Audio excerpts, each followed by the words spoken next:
I'm Dennis Tubbergen. You are listening to the Retirement Lifestyle Advocates radio program. Glad you decided to listen in today.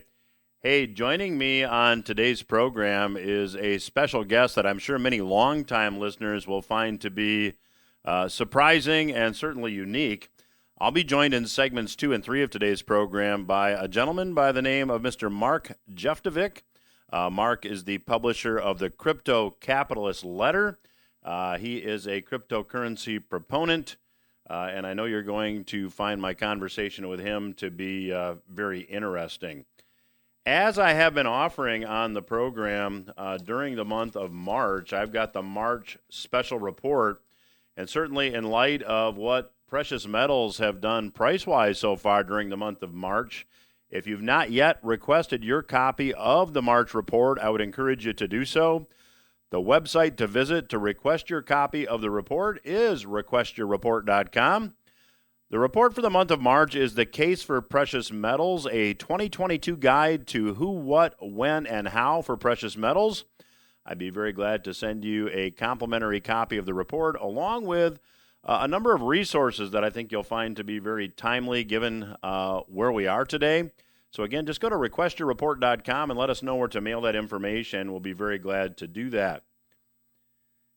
You know, when you take a look at big picture, what's going on in the economy, I mean, we've got geopolitical tensions with Russia, Ukraine. We've got the stock market looking extremely fidgety over the past couple weeks as we have been forecasting. But when you take a look at what's going on, the big economic story continues to be dollar devaluation. Dollar devaluation is really another way of saying consumer price inflation. And as a result, worldwide, alternatives to the U.S. dollar as the reserve currency have been sought and continue to be sought.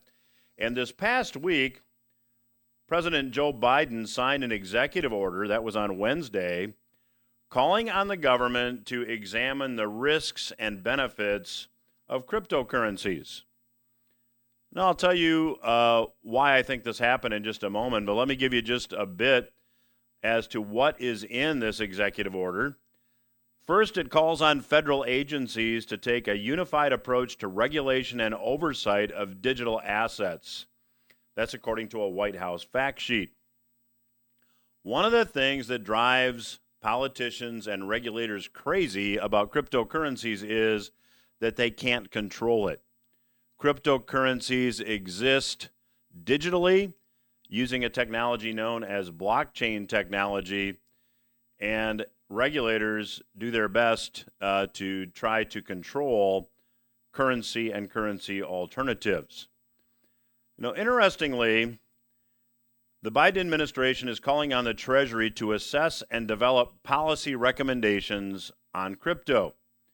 It also wants regulators to, and I'm going to quote from the executive order, quote, ensures sufficient oversight and safeguard against any systemic risks posed by digital assets.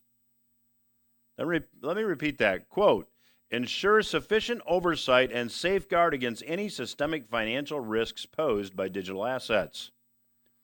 It's interesting that he's not calling for the Treasury to assess systemic risks caused or posed by continued dollar devaluation. That would be certainly a fruitful exercise in my view. Now, another area of this executive order focuses on rooting out illegal activity in the crypto space. The president has called for, quote, unprecedented focus of coordinated action, end quote, from federal agencies in mitigating illicit finance and national security risks posed by cryptocurrencies. He's also urging international collaboration on the issue. And of course, not surprisingly, there is a provision in the executive order to examine how cryptocurrencies affect climate change.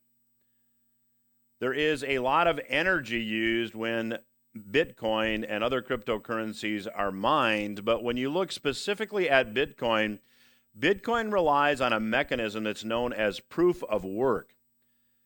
And this mechanism confirms transactions as well as it generates new units of currency. So essentially what happens is you've got this network of computers competing to solve complex math puzzles in order to mine the cryptocurrency. And the more computing power a miner has, the higher the chances of them being rewarded in new Bitcoin, which is a fairly lucrative business. Now, China banned cryptocurrency mining completely last year. All that really did is had the crypto mining companies leave China and go to other countries like the U.S., and Kazakhstan actually attracted a number of crypto miners.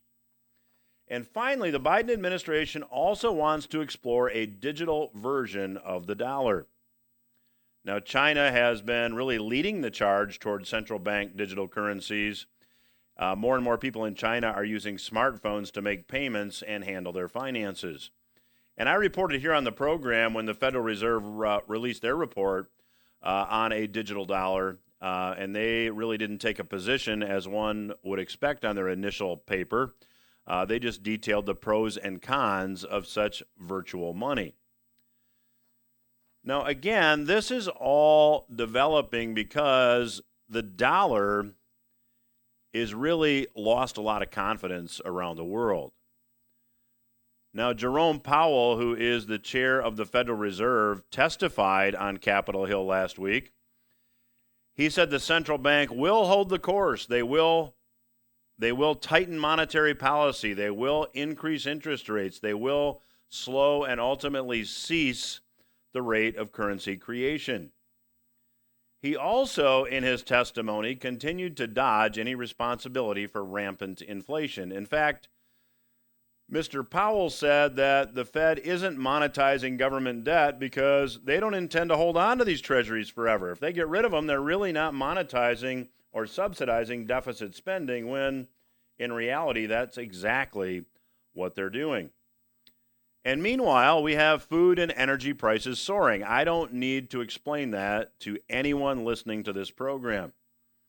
Oil touched $130 a barrel recently. This is causing more and more people to spend money on food and energy, and when they have to spend more on food and have to spend more on energy, they spend less in other places. That means that in a consumer spending dependent U.S. economy, we may be headed for recession. In fact, the Atlanta Fed just last week said they're forecasting a 0% growth rate for gross domestic product in the first quarter of this year. I would dare to say that we are probably already in a recession. Now, during the State of the Union, President Biden blamed inflation on greedy corporations. I talked about this on a recent Headline Roundup. If you'd like to see the Headline Roundup newscast, they are all archived at our website, retirementlifestyleadvocates.com. Peter Schiff talked about this, past guest here on the program this past week, and I want to tell you what he said about it. He said, quote, "The Democrats want to use high inflation as an excuse for even more government and even more regulation when it's government that's actually responsible for inflation," which is the whole ridiculous part of the testimony, where you have the chairman of the Federal Reserve, Mr. Powell, as I just mentioned. The Federal Reserve is printing all the currency, and the chair of the organization that's printing all the currency is fielding questions from the congressmen who are spending all the currency. So you really have these two partners in crime that are 100% responsible for inflation, and they spend the entire hearing talking about how bad inflation is, what a horrible problem it is, and they're trying to point fingers at who might be to blame without anybody accepting responsibility that inflation is not here by accident, and inflation is not here because some businesses got greedy. If that was the case, we would have had inflation, persistent inflation, for many, many years. The reality is inflation is here for one reason, and that is the government isn't spending money it collects in taxes. It's spending currency that the Federal Reserve prints or creates. Now, as I've said here on the program, my take is this: the only way to stop inflation is to cut government spending so the Fed can stop monetizing the debt. This problem cannot be fixed unless the government cuts spending. And I think we could all, without being a Vegas odds maker, predict what the odds of that are. I believe it's not going to happen. So what does that mean? It means that inflation, I believe, will continue to get worse. Now, Powell was asked directly during his testimony as to whether or not the Fed was monetizing government debt. He said the Fed wasn't monetizing debt because the central bank has no intention of holding on to it. That's exactly what Ben Bernanke said when he started this program of quantitative easing in 2008. He said once the crisis is over, the bonds will be sold, and yet here we are 13 years later, and it's not over. It's just getting worse. If you'd like a perspective on one way to potentially protect yourself, I would invite you to get my March special report titled The Case for Precious Metals, a 2022 guide to who, what, when, and how for precious metals. You can request the report as well as some bonus information I'll be glad to send you by visiting the website requestyourreport.com. The website again is requestyourreport.com. I'll be back after these words with my special guest, Mr. Mark Jeftovic. I'm Dennis Tubbergen. You are listening to RLA Radio. I am pleased to have joining me first-time guest on the program, Mr. Mark Jeftovic. Mark, you may be surprised that I have this gentleman on the program. He actually is the publisher of the CryptoCapitalist Letter, and you can learn more about his work at the cryptocapitalist.com. We'll talk more about that. But Mark, welcome to the program. Pleasure to have you. Hey, Dennis. Thanks for having me on. Happy to be here. So I took a look at the CryptoCapitalist Letter, and it's almost like a book. It's extensive. I was extremely impressed, Mark. Let me start with that.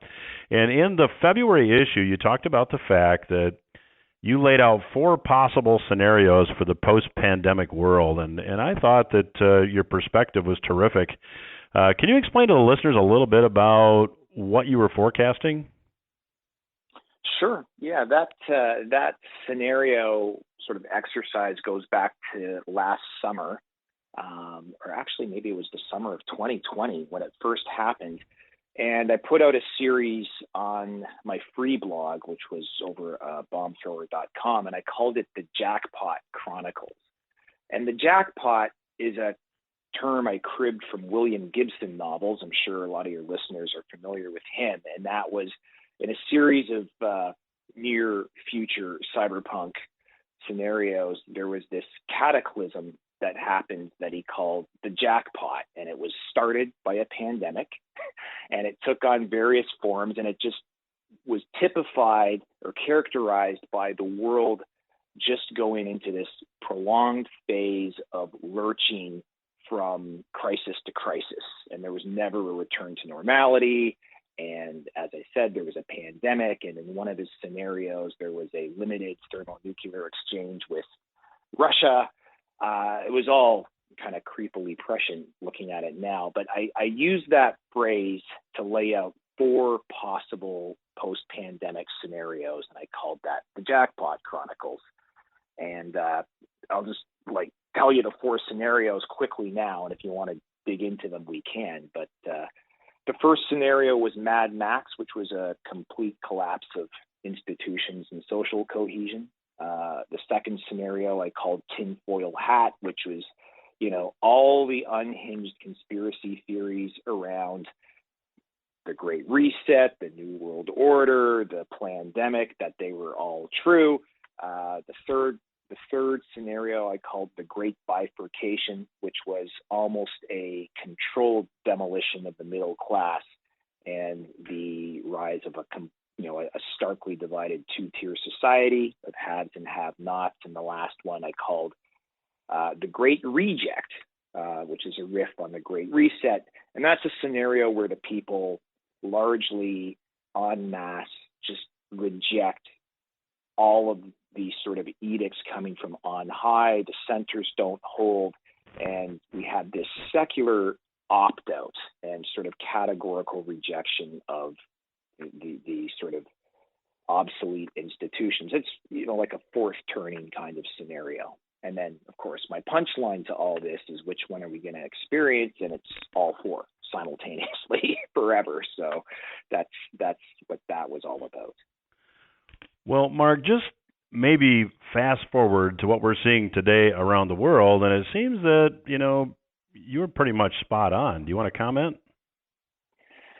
Well, I wasn't really predicting anything as much as looking. I mean, everyone was predicting a lot of different things, and I would just sort of look at them and think which one feels the most plausible to me. And what I've said for a long time is it's almost impossible to predict the future, obviously, by definition. But what I find a little more useful is looking at what are the assumptions or the linear extrapolations of normalcy that are assumed to continue forever that can't sustain. And so you look at, people like the Davos crowd and the World Economic Forum, everything they're trying to do is sort of like a linear extrapolation of the last 20 years of the neoliberal order. And I look at things like that and think, is that realistic that that's just going to continue in a linear fashion or not? And I came to the conclusion that a lot of these things we assume are just not going to continue. They're not sustainable. And the common denominator to all of it really is debt. So when you look at debt, everyone listening to this show has seen the graphs, and you look at the debt, especially since 1971, the end of the Bretton Woods era and the beginning of the fiat currency era, which is more of an experiment than the norm throughout history. And you look at that graph and you think this is the core, the root of all of the instability that we're experiencing. And I'll just, wind it down by saying, we've been kicking the can for that entire era, the 50-year fiat currency era, and we finally ran out of runway. And that's where we are now. And then at around the same time, we're running out of runway. We have this systemic shock to the system from some exogenous factor like COVID, whatever's happening now, like the Ukraine. And it's this is going to change the structure, the very fabric of how we organize our societies. So when you see, just to focus, Mark, on monetary policy, I mean, we've seen the Federal Reserve over the past couple of years here in the States create immense amounts of currency out of thin air, and now we have inflation that's rampant. And you mentioned debt, and when you look at the time of the financial crisis about a dozen years ago or so now, there was about $120 trillion in world debt. My numbers tell me there's about $300 trillion now. So all this currency creation has just been to mask the debt. So my question to you is, in your view, when does the inflation stop, and maybe how bad does it get? And when does the deflationary effect of this debt unwinding kick in, if you agree with that scenario? I mean, the inflation-deflation duality or argument has been ongoing for a long time. I've got a good friend, Charles Hugh Smith. We used to do a podcast together. He's written a number of books I'm sure some of your readers have read. And he is always been, deflation first, inflation second. And I was always along the lines of I can't see deflation happening before. Like, I think it's got to be inflation because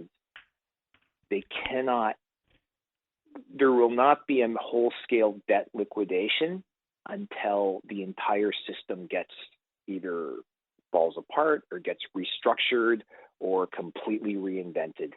So until then, they're going to try frantically, and by they, I mean the central bankers and the political class, to keep the train on the tracks and to keep the wheels going. And all that has to be continued monetary expansion. They can't let interest rates rise meaningfully, and all of that's going to lead to inflation. Whether it becomes, hyperinflation, who knows? You used to be automatically labeled bonkers for saying hyperinflation maybe 10 years ago. Today, not so much. You don't get the strange looks anymore if you say that in polite company. So, Mark, that brings us to your publication, the Crypto Capitalist Letter. And if you're just joining us, I'm chatting today with Mark Jeftovic. Mark is the publisher of the Crypto Capitalist Letter. You can learn more at thecryptocapitalist.com. And Mark has offered the listeners a month for $7 if you want to check it out. It's cryptocapitalist.com/trial. So, Mark, give us the background. What motivated you to start the Crypto Capitalist Letter? Well, we were under lockdowns, and like most people, I was pretty unhappy about being under lockdown. I was fortunate in the sense that my main gig is I run an internet company called easyDNS out of Toronto. So I was lucky in that I was already working from home. We had already moved to a virtual office set up in mid-2019, just a crazy turn of luck there. But we were under lockdown, and I was getting very frustrated, feeling pretty negative, and I just thought, what can I control? What can I do? And I thought I would just buckle down on my investment game. I've always been a value investor at heart. I love studying the stories of, the Warren Buffetts, the Charlie Mungers. I know they hate crypto, but I still respect them as investors. And, the Mark Spitznagels and the Seth Klarman, all those guys. And so I thought, I'm just going to study the craft of investing. And I thought I would concentrate on microcaps and nanocaps. And I kept finding these really undervalued sort of penny stocks at the time that had one common denominator. They were all cryptocurrency companies like Bitcoin miners or something like that. And I just started buying the shares and I started writing up reports about them, and it turned into the Crypto Capitalist Letter. So I've been into crypto since 2013. On the first sort of big run-ups, there weren't really a lot of publicly traded crypto companies, but this time there were. Like in 2020, there were publicly traded crypto companies, and they were penny stocks that were actually trading at, like, some of them were real Ben Graham style nets, like trading for less than net asset value. When you looked at the Bitcoin they had on their balance sheet and things like that, it was really asymmetric. So I just started buying up these companies, and I started writing a letter that had this macro focus on why crypto, because of the monetary policy and sort of the way the world was going. And then it had this tactical focus on publicly traded Bitcoin or crypto companies. Well, I'm chatting today with Mr. Mark Jeftovic. He is the publisher of the Crypto Capitalist Letter. You can learn more at thecryptocapitalist.com. If you'd like to try the letter out for a month for $7, go to thecryptocapitalist.com/trial. And the good news is we have one more segment with Mark, and we'll get to that when RLA Radio returns. Stay with us. Welcome back to RLA Radio. I'm your host, Dennis Tubbergen. Joining me on today's program is first-time guest, Mr. Mark Jeftovic. Mark is the publisher of the Crypto Capitalist Letter. You can learn more at thecryptocapitalist.com. So, Mark, the listeners know that I have been an advocate of having a good share of your portfolio. It's different, obviously, depending on who you are, but to hedge from this monetary policy, this fiat currency devaluation, I've been an advocate of holding some metals in the portfolio. And while I regret not buying Bitcoin when it was $10 or $20 and wished I would have, I have not been in that camp. So let's talk a little bit about how you see cryptocurrencies fitting into a portfolio moving ahead, and how would you relate Bitcoin to precious metals? Well, I've never thought of crypto or Bitcoin as a Bitcoin versus precious metals ever. I've always been Bitcoin and precious metals. more accurately, I've always been precious metals and Bitcoin. I've been invested in metals since the late 90s. I have positions in gold mining stocks that are older than my teenage daughter. I have been in it for a long time. I've been unapologetically overweight gold and silver for, I guess, most of my adult investing life. And I don't regret it. And so when Bitcoin came along, well, there's a little bit of a reason why Bitcoin struck me so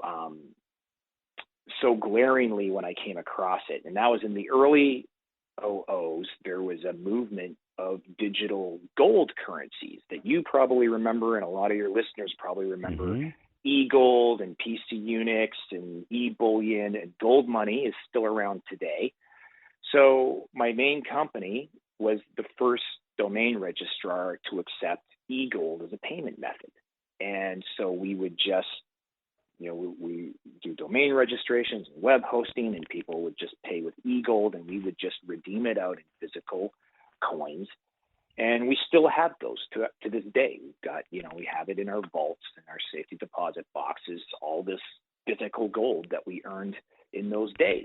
And when Bitcoin, and I really thought that was going to be what Bitcoin became today, but it had some governance issues, it had some architectural issues, and so we all know e-gold didn't make it, and neither did most of the other ones, and gold money is the only one that's still around.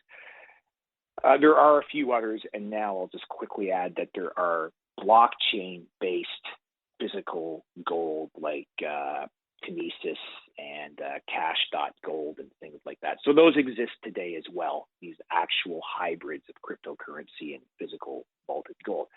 But when Bitcoin came along, it seemed like, this one could make it. This could really be the one that changes the game. And so I did the same thing all over again. My company, easyDNS, became the first domain registrar to accept Bitcoin as a payment method. We hung out our shingle. 2013, we started taking Bitcoin payments, and we still do to this day. And we just took the payments and we hodled it. We just put it on the side and stashed it the same way we did with the e-gold, 10 years earlier. And that's actually how I advocate your main my preferred way for acquiring Bitcoin is really to earn it at your business, or as in your earning, whatever you do in your day-to-day life. I like owning businesses. I like having multiple streams of income. And so if you can start having some of that income coming in cryptos, and you just hold that Bitcoin, or you just hold that crypto, then that's the preferred way to do it. And so for my outlook on all this, it's all about having tools. And I think gold is a tool, and I think cryptos are a tool, and they give you different options for protecting yourself from central banks and from government confiscation, which is now very much more in the forefront. And for me, what I say is the ultimate commodity when we're living in the jackpot is optionality. And gold and cryptos give you different kinds of optionality. And so I want both. I want to be long optionality across as many different vectors as possible. So, Mark, I want to talk to you a bit about your philosophy and when choosing these crypto companies, and maybe zero in a little bit more on what those are. But let me just ask you first. China, Russia, South Korea have all attacked Bitcoin. How do you see government attempts at regulation playing out?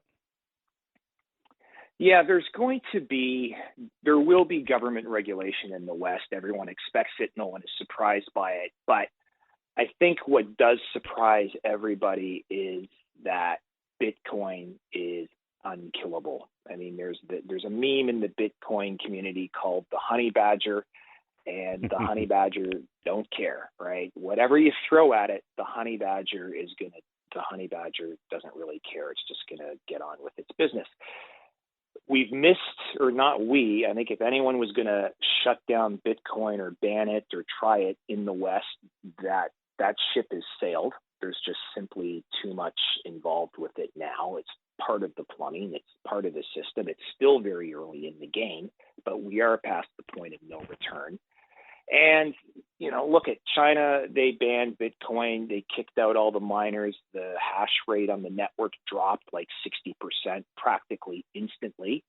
But the network kept right on going. And today we're already, we're hitting new all-time highs in hash rate since, 6 months ago. It took a very short amount of time. The game theory and the incentive structure of Bitcoin is pure genius, to the point where it doesn't really matter what governments try to do to ban it, because the incentive structure is such that it's going to be adapted. The more governments clamp down on Bitcoin, the stronger the incentive is to acquire Bitcoin. And we saw that happen in Canada. We're seeing it happen right now with the weaponization of the entire financial system. And the last thing I'll say about it is, look at the countries where they are attempting to ban Bitcoin. They are complete 100% authoritarian, totalitarian police state dictatorships that are centrally planned. We all know that those kinds of societies can't last long term. But here in the West, if we really, I know we're making sort of head fakes, or we're making movements towards that kind of society. I think some lawmakers would prefer it, but overall, the ethos here in the developed world, Western world, is people like autonomy, people like economic sovereignty, and here in the West, we have the means to acquire that, and Bitcoin and gold, but Bitcoin is one of those ways to acquire that, and we're way past the point of being able to ban it. So, Mark, in the time we have left, let's talk about your, what I would describe as a very unique approach to getting exposure to cryptocurrencies in a portfolio.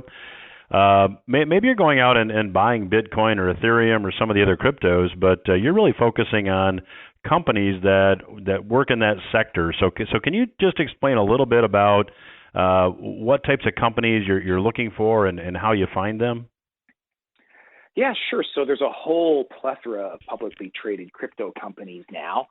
And I guess one of the reasons I went in that direction is, here in Canada, we have these things called registered retirement savings accounts. And so you've got money in there that's kind of captive until you retire. And so your options for what to do with it aren't super varied. You can put it in the stock market, you can put it in mutual funds, you can put it in bonds. That's about it. I mean, there's some other exotic things, but they're not terribly accessible. So I thought, I have this money that's stuck here until I'm 65 as a tax reduction strategy. So I'm going to just start getting more exposure to crypto by just allocating some of this money into crypto stocks. Because I've never been one to buy, the unicorns like the Shopifys and the Teslas. It just never made any sense to me. So as I said in the other segment, I'm a value investor at heart. I'm looking at all these companies a couple of years ago, seeing where the value is. I practically stumbled into the crypto stocks because I would find like a Bitcoin mining company that has more Bitcoin on its balance sheet than its shares are worth. And so it's trading for less than net asset value. So it kind of becomes a no-brainer, especially if Bitcoin is going up in a secular fashion, which we think it is. So I look for companies.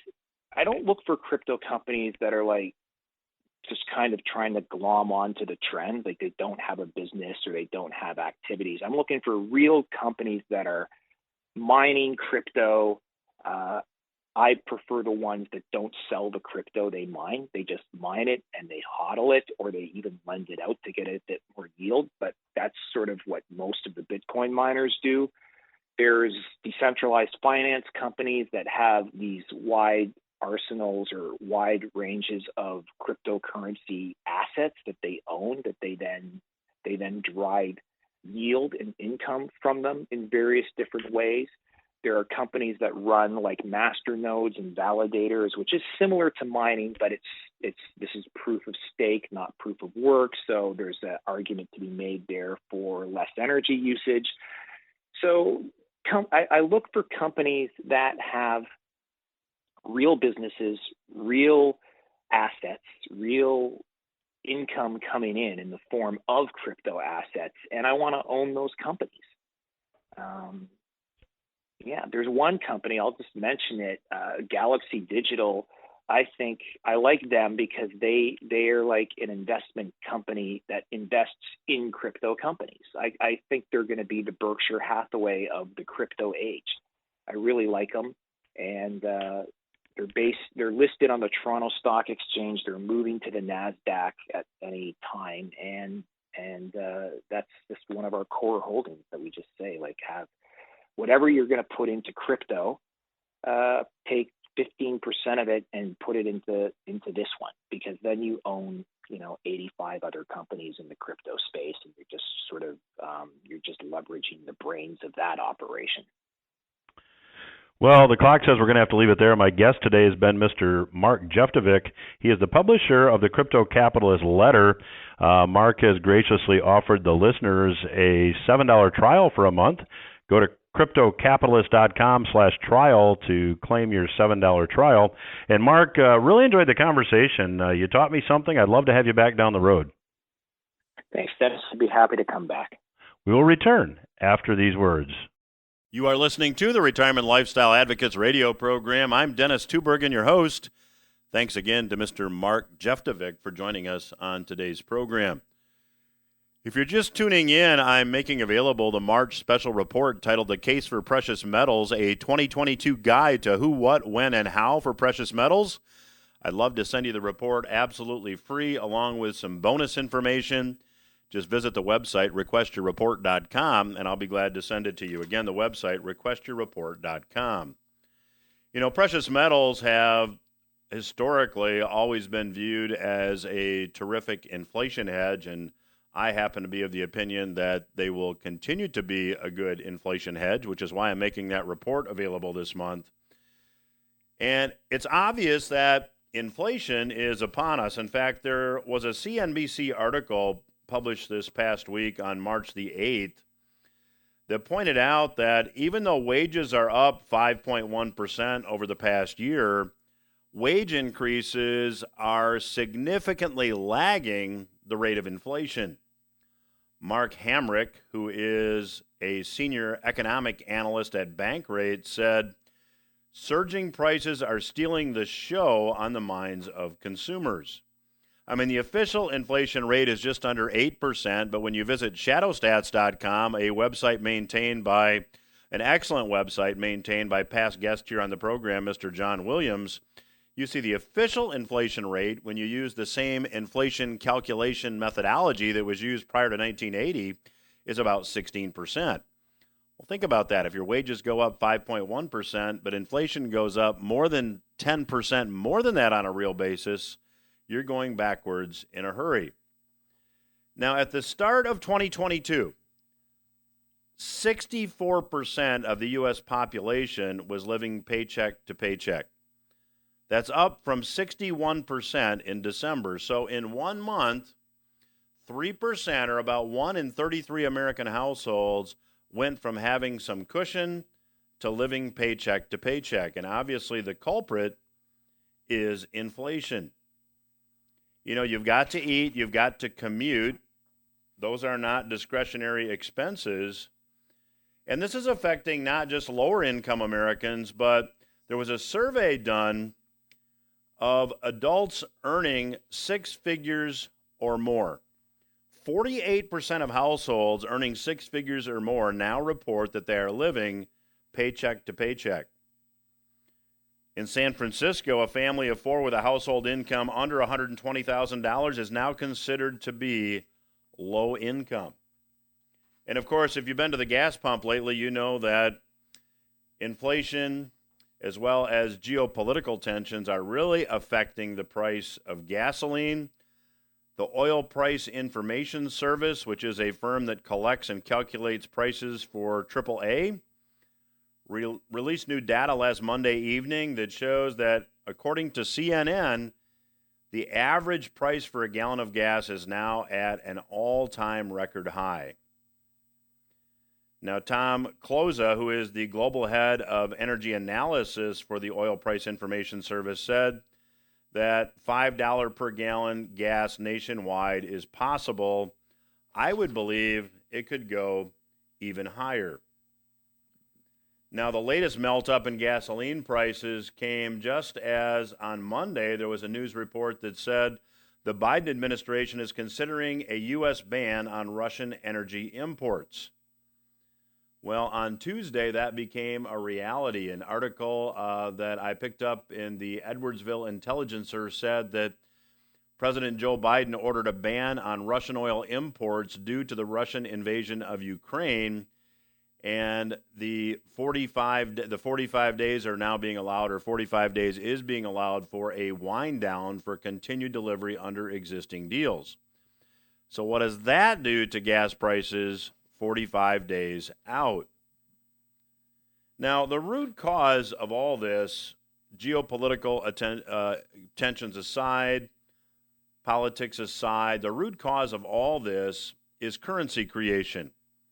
And Alistair McLeod, past guest here on the program, wrote a terrific piece that I have a link to the article on the Retirement Lifestyle Advocates website. If you visit retirementlifestyleadvocates.com, I do have a link to the article. I'd encourage you to check it out.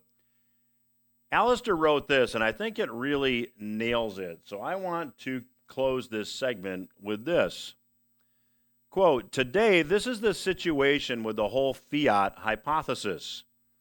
It's been going on in its current form since 1971 when President Nixon took the dollar off the Bretton Woods fig leaf of a gold standard. With a few ups and downs since, now we have all bought into the dollar-based fiat Ponzi. Everyone committed to it not only sincerely wants to be rich, but believes we can be without having to work for it. Since the 1980s, the currency Ponzi was bankrolled by the expansion of bank credit aimed at consumers and their housing until the Lehman crisis." I want to stop for just a minute because if you look at where interest rates were from 1980 through the financial crisis, they went in one direction. Interest rates fell, and in a fractionalized banking system, when money is loaned into existence, lower interest rates encourages more borrowing, and more borrowing simply means that more currency is created.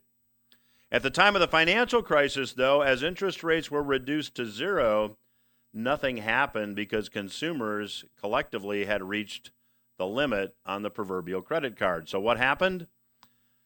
Ben Bernanke, as we talked about in the first segment, came out with this temporary program of quantitative easing. And since then, we've even gone as far as helicopter money, which we've seen over the past couple years. Now, back to what Mr. McLeod says. Quote, "Meanwhile, the political class has become complacent. For them, their central banks will continue to fund the state's excess spending while maintaining monetary and financial stability. And one can easily imagine that in dealing with matters of state, central banks are no longer consulted, their support is simply assumed." And that's where we are. As I mentioned in the first segment, the Federal Reserve is now indirectly monetizing the deficit spending, and loose money policies simply cannot end until government spending is reined in. That's why I would encourage you to get the March special report titled "The Case for Precious Metals," a 2022 guide to who, what, when, and how for precious metals. Visit the website, requestyourreport.com. I'll be glad to send you the report along with some bonus information. Again, the March report, "The Case for Precious Metals," can be yours just by visiting the website, requestyourreport.com. That's my program for this week. I hope you got something you can use. I'll be back again next week.